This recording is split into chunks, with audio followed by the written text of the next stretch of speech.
سنگلاخ د میدان وردګ ولایت جلریز ولسوالۍ تفریحي سیمه.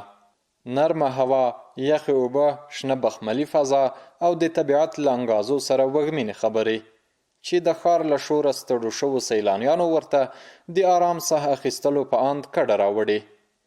دغه سیمې ته نه یوازې د ګران هیواد بلکې د بهرنیو هیوادونو سیلانیان هم په چکر راوتلي. له پاکستان نه راغلی یم، نو ماشاءالله دغه ځای سنگلاخ نومیږي. نو ماشاءالله بیخي زیات ښه ځای ده، هم ماشاءالله ښه غټ نهر لري او ماشاءالله دا غرونه وګوره او دا ونې وګوره، ماشاءالله هر رقم میوې لري، ښه یخې اوبه دي، د انسان زړه ډېر خوشحاله کیږي ماشاءالله. دا خو طبیعت ده، لکه طبیعت خو آزاد طبیعت خو بازار خو موږ هر وخت د بازار کې یو کابل کې ګرځو راګرځو، هغه او دا خو ډېره فرق لري. بازار ده نو ګرمي و هغه د موټرو، دلته طبیعت دلته انسان لکه ژوندی کیږي. کله کله جمعه په جمعه راځو موږ، خو دې خو اول زه راغلی یم.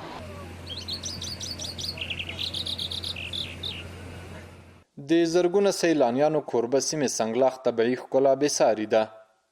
دلته راغلي کسان وایي د امن په فضا کې شپې او ورځې سبا کړي.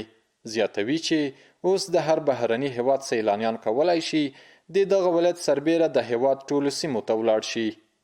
نه و راغلي هېڅکله دلته، خو موږ ته انډیوالانو ویلي وای ځو سنگلاخ ته یو چکر وهو او ډېر خوندور ځای ده، خوښ یم زه دا ځای. د نورو پرتله ښه ښایست لري دا سنگلاخ او ښه خلک هم دي، موږ ډېر عزت وکړو او خوښ هم شو دا ځای. بالکل ښایسته امن دی، څنګه چې موږ راتلی سو موږ ته کوم مشکل نشته. داسې فکر کوم چې بهرني سیلانیان ته به هېڅ مشکل نه وي. په دې خاطر در کابل راځي تر نور ولایتو پورې ځي، هېڅ دې ته کوم امنیتي ستونزه نشته. نو دوی کولی شي دا ساحو ته راشي، دا منطقې ډېر ښایستې منطقې ده. د دې ځای څخه د دې د منطقو د شنو منطقو د یخو اوبو او د یخو هوا څخه برخورداره شي.